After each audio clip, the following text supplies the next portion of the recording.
Sebelum masuk ke inti video, aku pengen kenalin kalian dulu. Ini dia Kebalik. Benar, kebalik dong. Kebalik adalah brand receh yang lagi kubangun dan sekarang lagi memproduksi kaos pertama dengan 3 desain yang berbeda. Setiap kaosnya aku cuma memproduksi 12 kaos, jadi sangat terbatas. Jadi tunggu apa lagi bagi kalian yang pengen order, langsung aja follow Instagramnya di @kebalik. Dan juga jangan lupa terus pantengin Instagramnya karena di sana akan ada diskon yang menarik dan juga giveaway tentunya. Terima kasih. Hai, welcome back to my YouTube channel. Ya, itu adalah kata yang biasanya atau opening yang biasanya diucapkan oleh YouTuber. Dan faktanya sekarang udah tahun 2020, berarti udah banyak banget yang nonton YouTube. Tapi salahnya sampai sekarang itu masih banyak yang keliru soal YouTuber, masih banyak yang nggak tahu sampai salah paham dengan sistem sebenarnya YouTuber itu seperti apa. Dan aku di sini akan menunjukkan kalian jalan yang benar, setidaknya kalian tahu dan paham. Oke, ini dia mitos dan fakta soal YouTuber yang masih banyak keliru. Let's do it! Yang pertama, AdSense adalah penghasilan terbesar. Ini mitos. Emang AdSense itu udah dikaitin banget, udah kayak kakak beradik tuh AdSense sama YouTuber. Kalau udah YouTuber pasti AdSense larinya. Duitnya dari mana? Pasti AdSense larinya. Tapi bukan berarti AdSense adalah seluruh penghasilan YouTuber. Itu keliru banget. Lalu, apa dong kalau bukan AdSense? Ya apalagi, emang YouTuber dapat duit dari mana lagi? Nah, ada yang namanya sponsor atau brand. Faktanya, penghasilan dari sponsor itu jauh lebih besar daripada AdSense. Dan contohnya aja langsung. Ada loh YouTuber yang hidup tanpa AdSense. Aduh, ngeri banget ya ngomong bahasanya. Siapa dia? Chandra Liao. Aku ada dengar podcastnya waktu itu sama si Raditya Dika juga dan beberapa podcast yang lain. Dia nyatain di situ kalau ada masalah di bagian AdSense-nya dan jadi sampai sekarang dia nggak bisa nerima AdSense-nya. Ya kalian lihat aja video yang sering diupload itu banyak sponsornya. Ya itu nandain kalau YouTuber bisa hidup tanpa AdSense. Tapi bukan berarti aku bilang AdSense ini nggak penting. Penting banget dong. AdSense ini penting banget. Tapi maksudnya bukan berarti AdSense adalah satu-satunya penghasilan apalagi yang terbesar. No. Contohnya juga satu lagi YouTuber yang pasti kalian kenal. Ini dia. Yap, Agung Hapsah. Kalau misalkan Agung Hapsah mandang AdSense itu penting, mungkin dia akan upload setiap hari. Tapi faktanya sekarang dia upload setahun sekali mungkin.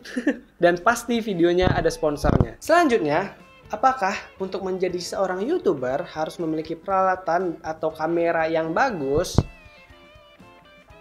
Mitos. Ini udah banyak banget dibahas oleh YouTuber. Kalau kalian nggak perlu memiliki alat, nggak perlu memiliki ini, bla bla bla, langsung mulai aja. Emang bener banget. Aku langsung kasih aja contoh daripada belibet. Ada loh YouTuber yang udah gede banget sampai sekarang udah 2 juta belum sih? Ya, bentar lagi udah mau 2 juta deh. Tapi dia ngerekam cuma pakai HP dan ngeditnya pun aku nggak tahu di komputer atau di HP dia ngeditnya. Kalau nggak salah di HP deh. Di komputer ya. Cuma potong doang upload. Closingnya pun nah gimana caranya tuh? Kalian bandingin aja deh aku yang pakai kamera nih. Aku pakai kamera DSLR dan lighting dan juga setup. Ini nggak setup sih. Ya beberapa ada yang aku pindah dan ku ini susun. Kalian lihat subscriber aku sekarang berapa? Ya kalian coba bandingin. Ya jadi siapa YouTubernya? Fadil Jaidi.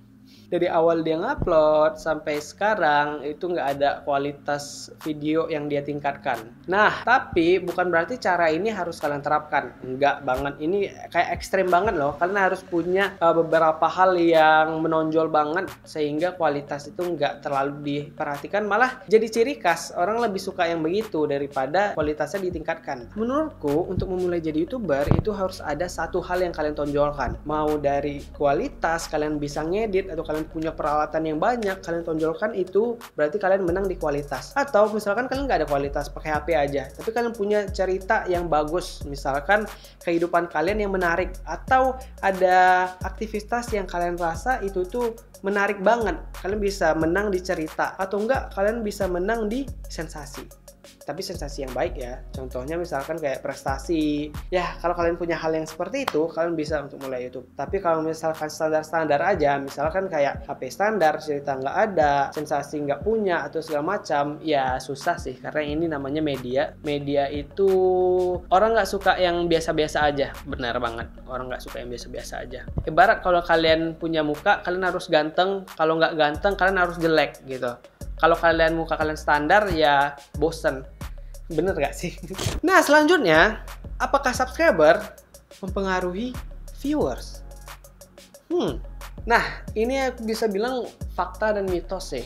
Ya, ada yang mitos, ada yang fakta. Ada yang keliru, ada yang benar. Yang faktanya, ya ibaratnya kayak Instagram deh. Kalau kalian punya followers yang banyak, berarti akan banyak foto yang di-like. Nah, dengan memiliki subscribers yang banyak, akan membentuk suatu standar. Maksudnya gini, channel yang memiliki subscribers 5 juta, itu nggak akan mungkin mendapatkan viewers 10.000. Ya, mentok-mentok itu paling dikit ya 200.000 atau 300.000. Nah, kalau mitosnya, kalau ada channel yang 5 juta subscribers, itu viewersnya pasti sampai 1 juta atau 2 juta. Yang nggak harus sih, nggak pasti sih. Nah, ini yang benar. Konten mempengaruhi viewers.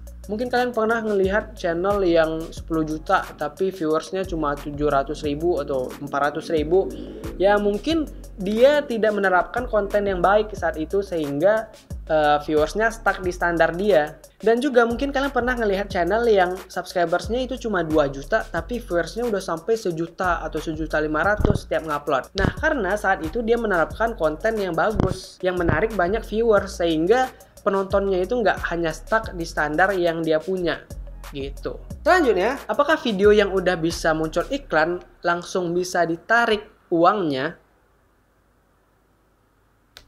Mitos.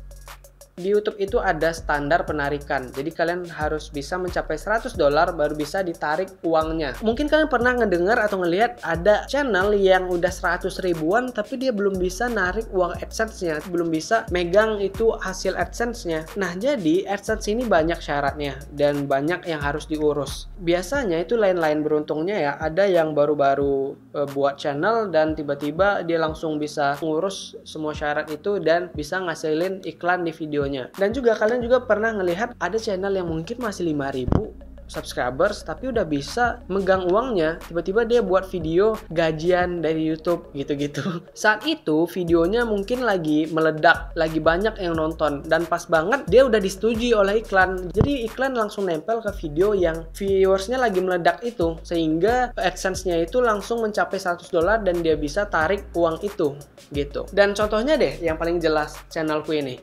Mungkin banyak banget aku juga nemu beberapa temanku yang mikir kalau aku tuh udah bisa narik duitnya. Kalian belum tahu ya, faktanya sampai sekarang aku belum bisa narik uang itu. Kalian bisa ngelihat itu ada viewers yang paling banyak nge-reaction iklan PSI. Itu aku mendapatkan viewers sampai 600.000. Dan teman-teman aku banyak yang mikir kalau aku udah banyak dapat AdSense dari video itu.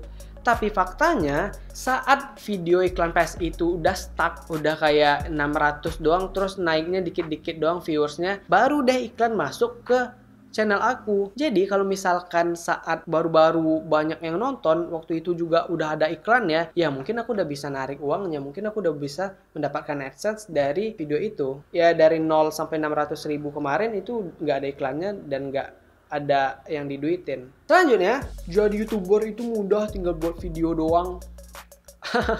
Aduh, faktanya enggak loh, itu mitos. Kayaknya semua video aku bilang ini yang mitos ya.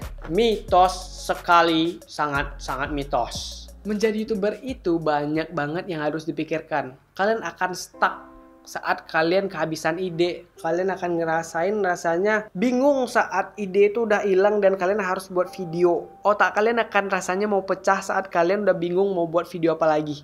Gak tahu mau buat video apa lagi. Kalian akan down, jatuh, mengurung diri di kamar, mengguyur diri pakai air di kamar mandi. Saat kalian tahu video yang kalian udah susah payah banget membuatnya, ternyata yang nonton cuma dikit banget.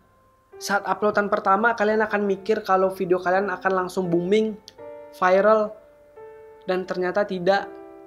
Yang nonton cuma ibu bapak saudara doang. Kalian akan mikir kalau kalian buat konten yang lagi rame di YouTube, kalian akan juga mendapatkan viewers yang banyak juga seperti YouTuber-YouTuber yang buat konten yang sama? Ternyata tidak. Butuh mental yang sangat kuat untuk menjadi YouTuber. Yang paling susah itu bukan cara membuatnya, tapi konsisten. Banyak banget teman aku yang aku lihat, banyak banget orang yang aku ketemui yang mencoba untuk terjun di dunia ini yang akhirnya berhenti, gak kuat. Nih nyatanya aku ini Saidina Maulana ini udah 3 tahun loh nge-YouTube, tapi cuma sampai 8.000 doang sekarang.